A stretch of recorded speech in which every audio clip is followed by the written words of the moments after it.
All right, so anyway, we get Richard Tenney out. I moved back here. In '82, they have a thing called the Mission Holders Conference.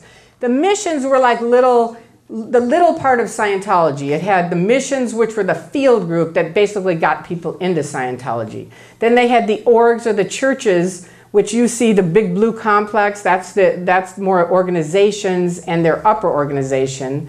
And then they had the advanced organization, where they do the OT levels. And then they have FLAG, which is in Clearwater, Florida. And they also have their secret compound, which when you're in Scientology, you can never know this. But it's out in Hemet, California.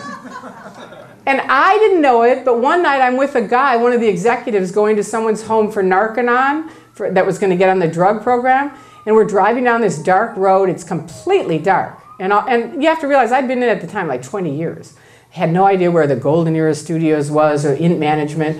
And all of a sudden I see these gigantic white signs, "Welcome to Golden Era Studios," right? Which is INT, which is their secret base.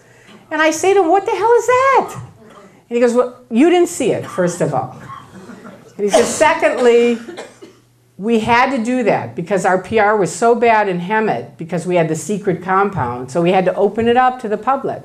So they do that, like they'll invite people in, they give you their little phony tour. It's not really what's going on there, but it's what they want you to see for that kind of thing. So the public knows where it is. It's been in the papers and people know where it is, but Scientologists don't know where it is. It's weird.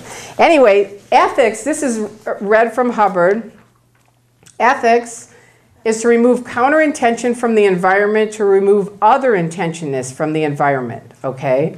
So anytime there's, and they consider anything other intention. If you want to do yoga, that was other intention. If you want to read books that are books that they don't think you should read, you know, there's a piece of blue sky, that's totally out ethics.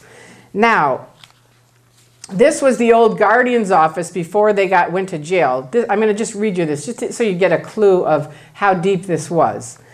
The vital targets on which we must, in which we must invest most of our time are: 1, depopularizing the enemy to a point of total obliteration. 2, taking over control or allegiance of the heads and properties of all news media. 3, taking over the control or allegiance of key political figures. 4, taking over the control and allegiance of those who monitor international finance and shifting them to the less precarious financial standard. And 5, generally revitalizing the societies in which we are operating, winning overwhelming public support, and use all other similar groups as allies. That was in February '69, Hubbard wrote that. That's L. Ron Hubbard. Okay, now you didn't see that, I didn't see that. You know, it's one of these are like the in crowd read this, right? That was the Guardian's office, and they ended up going to prison. Hubbard wrote all these things, right? He wrote them. His wife ran the Guardian's office. But what happened when they got busted? They come out, they go, L. Ron Hubbard never knew of those things. He would never do things like that. And Mary Sue, he sends his own wife to prison, along with 8 other people. But, you know, you're like, okay, well, you know, it's just, it goes on and on, where that kind of thing, where you're just like, how can that be? But it happens. The end of OT3, I was sure I was done with epilepsy, right? I'd handled all the BTs and clusters. I must be fine. So I go on another program to get off my medicine, and I end up in Morton Plant Hospital next to Flag in Clearwater, Florida. Nearly died again. That was the last time I ever tried to get off medicine. Now I'm at war with them because they want me off of it, and I'm like, no way.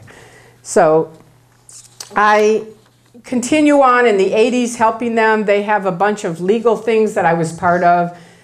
Portland, they had a big crusade, a lady who sued them, and you know, overnight, we were all ordered to the complex over at the Blue Complex. You have to be there in a half an hour, right? We all get there. Okay, all of you are going up to Portland in a half an hour. Go home, get whatever you need. You're going to be there as long as you want. Go, right? These people are suppressive. They're trying to hurt our church. I'm going to give you an hour to get home and get back. We'll have buses. We're going up to Portland. True story. I go home, I'm packing my bags. My husband comes in, what are you doing? I said, this is like the army or something. I'm going to Portland. You know, we're at war. So we drive up to Portland. They had 10,000 people fly in from all over the world. Travolta flew his jet in. They had Chick Corea come in.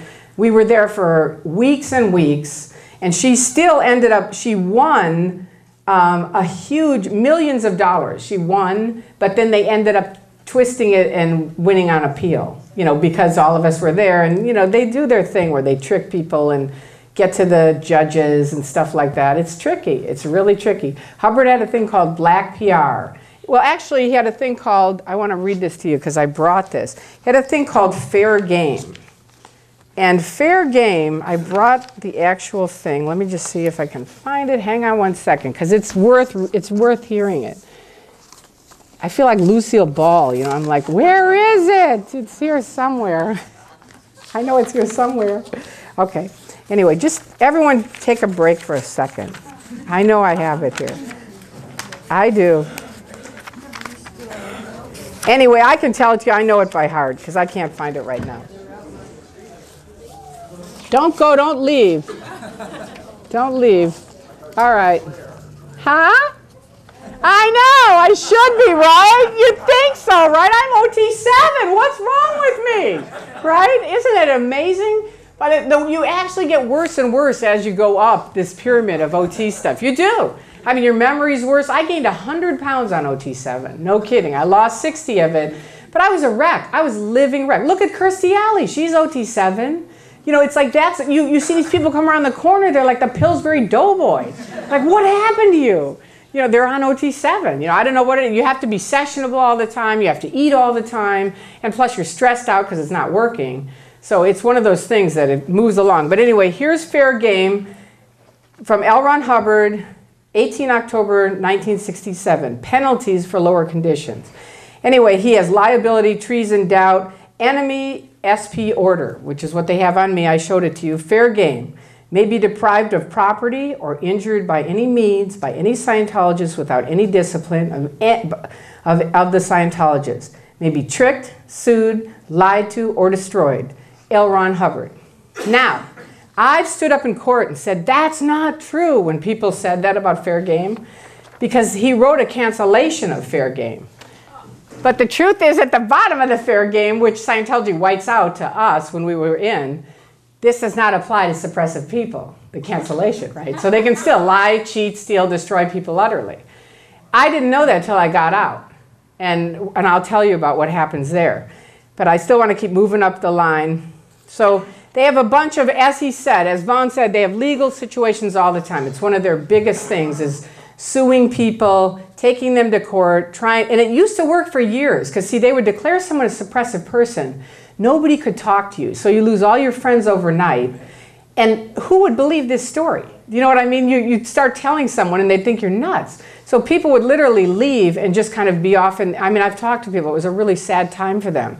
But now, thank God because of the internet, and thank God because of what we call critics, who are free speech advocates, who are basically exposing Scientology around the world. People, you know, I can now say to you this story and say, go read it on the internet because it's there with all the documentation. So it used to work, but it doesn't work now. And Hubbard never planned on it. As much as he was so brilliant and he thought of everything, he didn't think about the internet. And it is taking them to the cleaners, I'll tell you.